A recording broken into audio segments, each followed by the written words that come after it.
And now, it's time for another Dice Tower review with Tom Vasel. Hey folks, Tom Vasel speaking, and today we're going to be taking a look at Wave 9 of Dungeons & Dragons Attack Wing. Now this wave here comes with the Fire Cult Warrior. This is the fourth wave that now has one of the different cultists in it. This one's with the fire. So you can see here he has a fire spear. And then we have the young black dragon. We've already gotten the larger black dragon in an earlier wave. We have a smaller one here. And then finally we have the griffin. Many times these are the mortal enemies of dragons. This griffin looks pretty cool. I like the way that the paint job is done on this one. Looks really exciting. So these are the three characters. Let's take a closer look at each of them.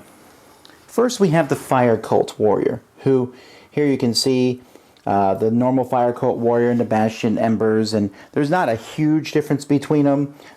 He has one more attack here, and he can roll an extra attack die, but if you do, you take a damage card. They have a small ranged attack, and it's nothing really spectacular about these guys. Their movement is actually not that fantastic either. If you notice, he can move forward 4, which is pretty impressive, but you'll notice there's a lot of red maneuvers on the dial. They have the Tears of Flame, but this needs the Fire Strider. Okay, the Fire Strider is the animal that the Fire Cultist rides, and this gives him a +1 or 2 to speed, which makes their maneuverability much, much better. There's a chance to move shorter and faster. You can move really far. I mean, with the Fire Strider, he can move extremely fast across the battlefield. You do a 4, add 2 to that, and you're going 6 across the battlefield. Anyway, the Tears of Flame here, basically you can make an attack on somebody else when you buy the Fire Strider. You also have different weapons that do fire. We have both the Flaming Spear and the Flame Tongue. And that's, I mean, the other elemental cultists are okay, and they all have their special, strengths and things.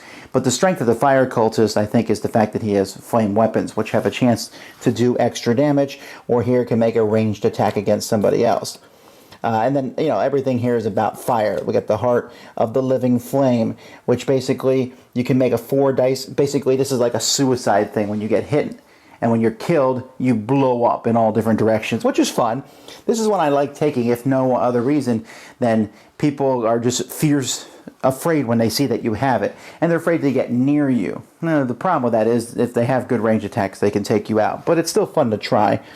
A reckless attack, like a one-time super roll some extra dice, and then a fire shield, which essentially gives you an aura, so if people get close to you, they'll take damage. So that is the Fire Cultist. Now let's look at the young black dragon. Now I'm going to say here, first of all, I think the dragons are cool in D&D Attack Wing. I wouldn't mind if they maybe toned down and had fewer dragons because of what we're seeing here. The young black dragon is probably, for me, the most boring of all the dragons because there's not a whole lot different about him than the other dragons.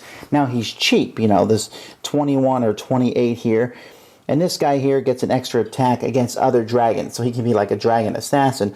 The problem is he's really not that strong anyway.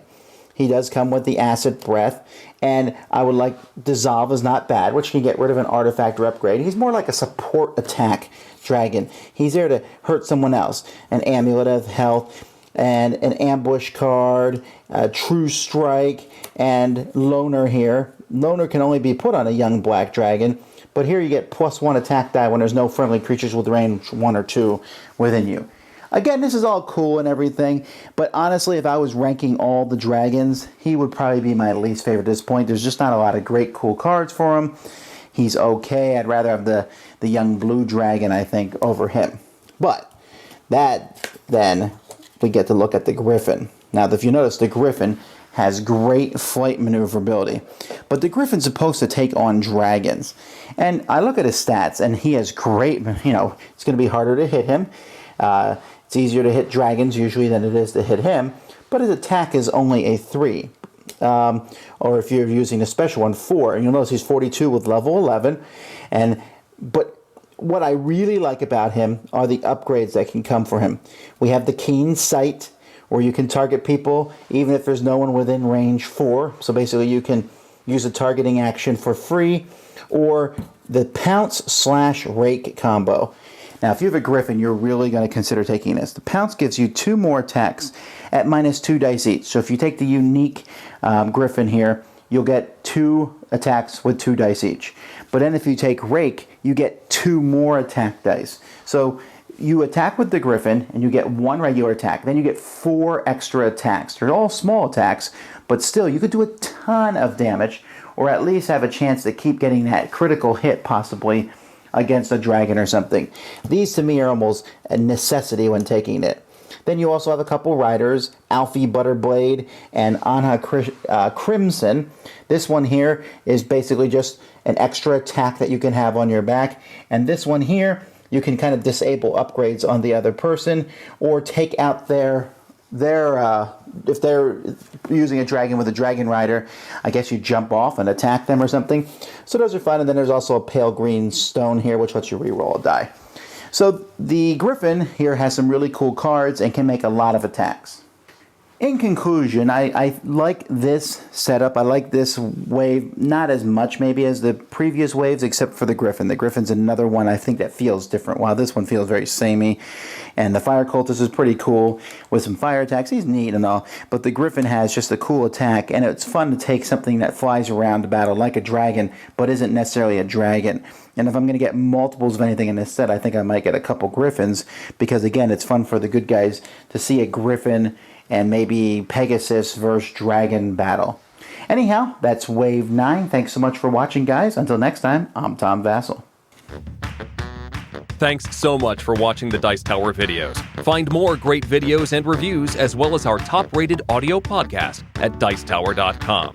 You can also find other great shows at Dicetowernetwork.com. I'm Eric Summerer, and you've been watching The Dice Tower. The Dice Tower is sponsored by Cool Stuff Inc., where you can find great games for great prices. Cool stuff in stock. Check them out at CoolStuffInc.com. Tür zu! Du, du.